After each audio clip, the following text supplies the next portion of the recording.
Eh bien, c'est parti à l'origine d'une idée lancée par le responsable de la communication de la BNF, qui, pendant une quinzaine d'années, s'est trouvé un petit peu seul dans ce quartier qui était en pleine construction, en pleine rénovation. La BNF était le seul établissement culturel qui était ouvert. Après ça, il y avait de grands chantiers.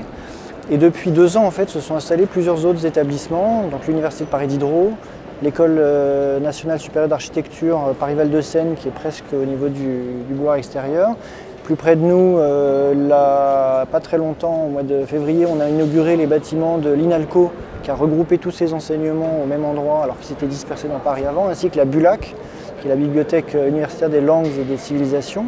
Donc, avec cette espèce de regroupement, on atteignait une sorte de masse critique, à la fois en nombre d'étudiants, nombre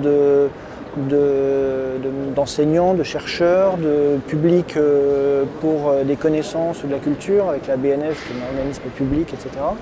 Et on s'est dit que c'était intéressant peut-être d'ailleurs de se connaître les uns les autres, de faire circuler ces publics d'un établissement à l'autre, parce qu'ils ont des objets un peu différents tous. Et on a l'idée d'organiser cette semaine, qui est une semaine d'animation, avec en fonction des établissements, des animations très différentes. Donc à l'école d'architecture ou à la BNF, c'était des spectacles faits par des étudiants ou des compagnies. Demain, vendredi 1er juin, c'est une sorte de fête des voisins à la BULAC et à l'INALCO, avec aussi une projection de film, un bal du monde avec des étudiants qui porteront des costumes des langues qu'ils étudient.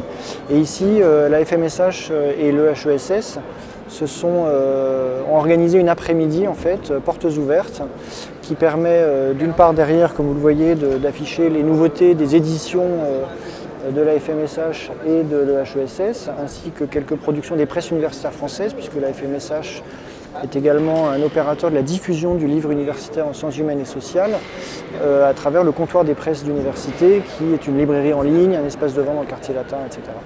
Plus quelques autres manifestations, plus en fait au sous-sol une série de conférences de format court, donc une quinzaine de minutes, qui permettent d'aborder des thèmes très variés, très éclectiques, à la fois liés aux éditions ou à des actualités des éditions, mais aussi à des thématiques contemporaines importantes. C'est la première année que ça a lieu, donc est-ce que ça sera renouvelé l'année prochaine? On n'en sait pas plus encore. Pour une première fois, on n'a pas une affluence extraordinaire.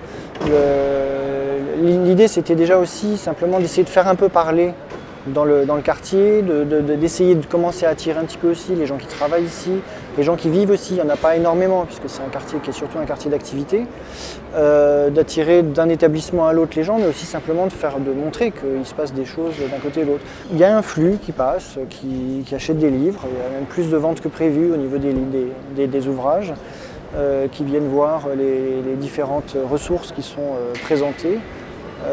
Les conférences, ça dépend un peu des conférences aussi. Il y en a qui ont plus de monde. Là, apparemment, ça commence à se remplir un peu plus. Donc voilà, bienvenue à tout le monde.